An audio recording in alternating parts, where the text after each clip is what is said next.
Hi everyone, this is Teacher Ang from the Piano Solution. Today, I'll be talking about this piece by Domenico Scarlatti, Sonata in D, K443. This piece is taken from the Abrsm 2021 to 2022 syllabus, List A, number 10.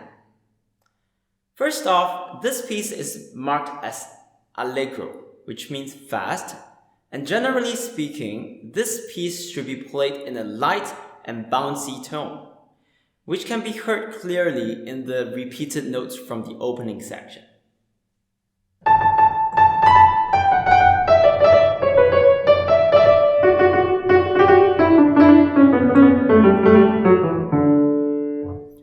So one thing to be careful is instead of playing the repeated notes with the same finger, I would suggest that students use a different finger for the same notes. Instead of playing it like as in the same finger 3, 3, 3, 3, I'm using 3, 2, 1, 3 in this case. So the differences are 3, 3, 3, 3 and 3, 2, 1, 3. The one with alternating finger sounds a little bit lighter, and it's actually much easier to control, especially when you're trying to play it fast. So remember to use different finger for the repeated notes throughout the whole piece.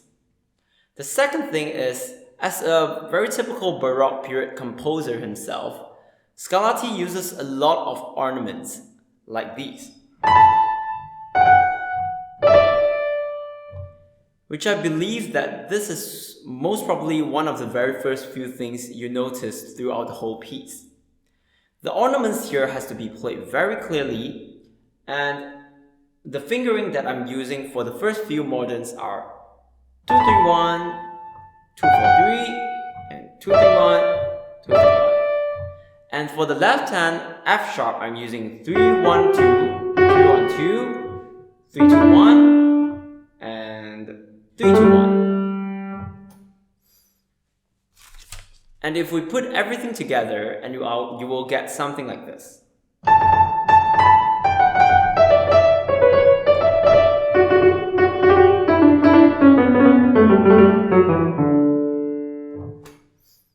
No worries if you can't get everything in the first try. You just need to practice. So tip number 1, always remember to practice section by section with lots of slow practices. As in, we can play the opening section very slowly, practice it slow and steady.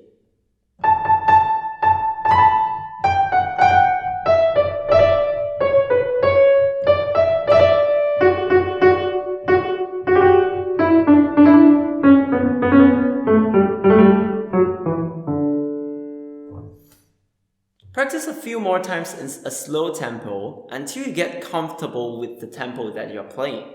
And eventually, you'll be able to play faster by increasing the speed little by little. So once you're done your slow practices, you can go a bit faster.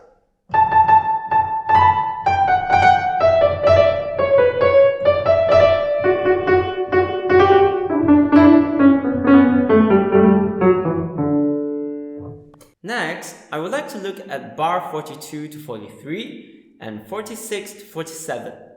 Notice that these two bars are actually the same notes. So usually for the same thing played twice, we don't play it the same way, as that would be a bit boring. So in bar 42 to 43, we play it loud.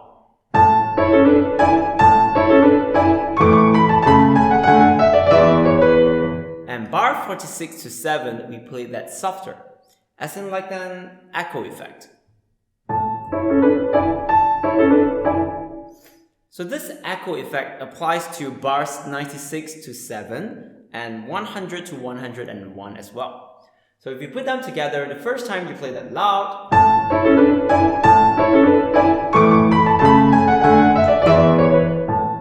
second time soft, and that would make that a little bit more interesting.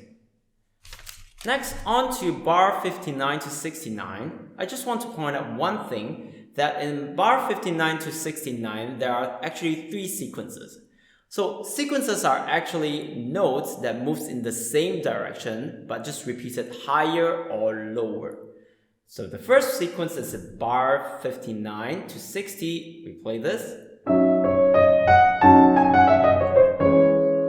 So in the same direction but lower, bar 64 to 65. And 67 to 68, even lower. So now once you know that there are actually 3 sequences, so it's the same thing, you will know how to play it better.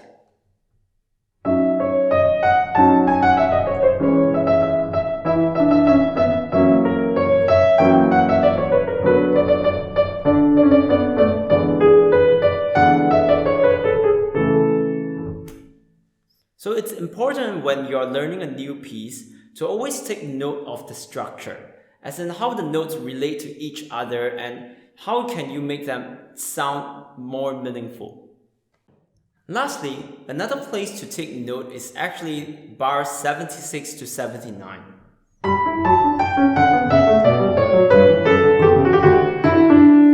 This part is actually one of the hardest part in this whole piece, especially on the left-hand part. So let's take a look at the left-hand fingerings while we are at it. For the left hand, the fingering that I am using is actually 5-1, and then 3 on the black key, 1-4-1, 5-1, and 3 again on the black key, 1-4-1, 5-1, 5-1, then 3 again on the black key, 1-4-1, 5-1. Notice that I'm using 5 for the white keys and 3 for the black keys. So the whole fingering goes like.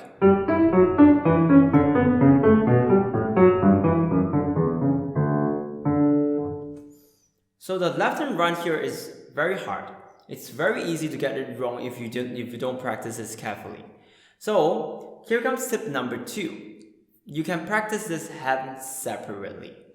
So practice the left hand alone slowly, and I think in this case you can play the notes together instead of separating them. That is actually an easy way to practice it faster. So play the notes together, but in the correct fingering.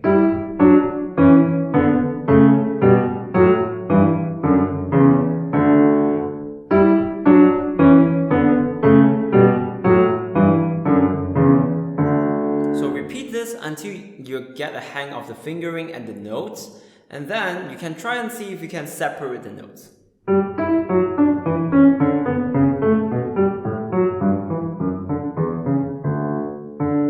So once you are really comfortable with the fingering, you can try to put in the right hand and see if they work together.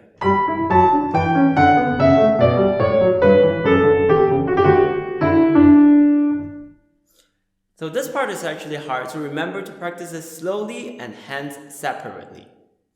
So in conclusion, Sonata in D is actually a very fun piece to pick for your grade 8 exam. And even though some parts are a bit hard, there are actually 2 tips that will help you that we've shared today. And the first one is slow practice makes perfect. And the second one is it's actually okay to practice hands separately. Don't be ashamed if you practice hands separately. And I think that's all from me today. Thank you for watching this video, and I'll see you again next time.